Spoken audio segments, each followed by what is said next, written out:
Hej med jer.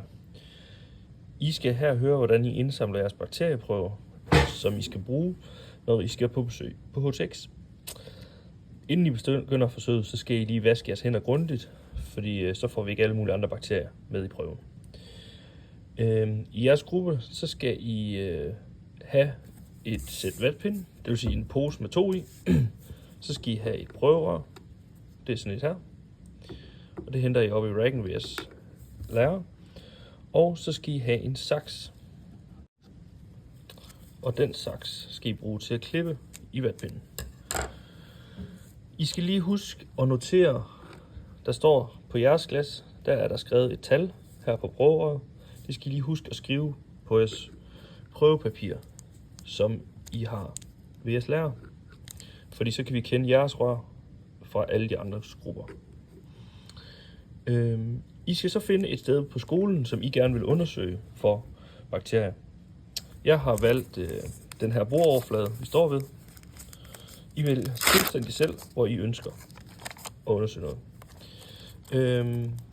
En i gruppen skal tage prøven, og den anden skal ligesom holde prøverøret. Man åbner først pakken her. Lad være med at åbne den helt, men åbn den fra enden af, hvor vatpinden ikke er. Og så kan I hive en op, når I skal bruge den. Jeg hiver den her op, og så kører jeg den 10 gange på bordet. Drejer den lidt rundt, bare 10 gange 4, 5, 6, 7, 8, 9 og 10. Når jeg har gjort det, så har den anden i gruppen åbnet prøverøret. Det var det lille låg her. Bum. Og så sætter man vatpinden ned i.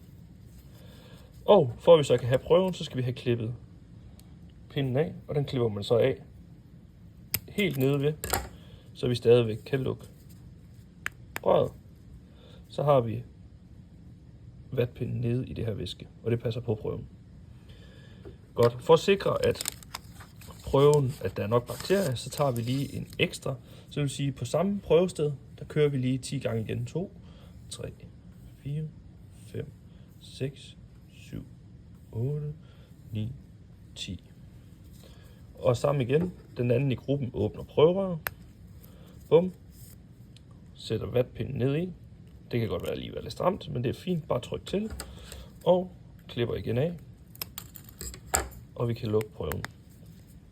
Bum. Det der er vigtigt, det er, at man sørger for, at låget er på så meget af tiden som muligt. Fordi hvis det står åbent hele tiden, så kan der komme bakterier ned fra luften og andre steder, eller hvis jeg kommer fra min mund, når jeg står og snakker. Så det er vigtigt, at låget er på så meget som muligt. Så lige hurtigt åben, put ned, klip og luk igen. Så tager I den her prøve, som I har et nummer på, og det har I husket at skrive ned. Og så sætter I den tilbage op i den her rack, som I har fået prøverne fra, og som er oppe ved de lærer. Det er sådan set det, og så skal vi arbejde med prøven, når vi kommer på HTX på fredag. Vi glæder os til at se jer. Hej.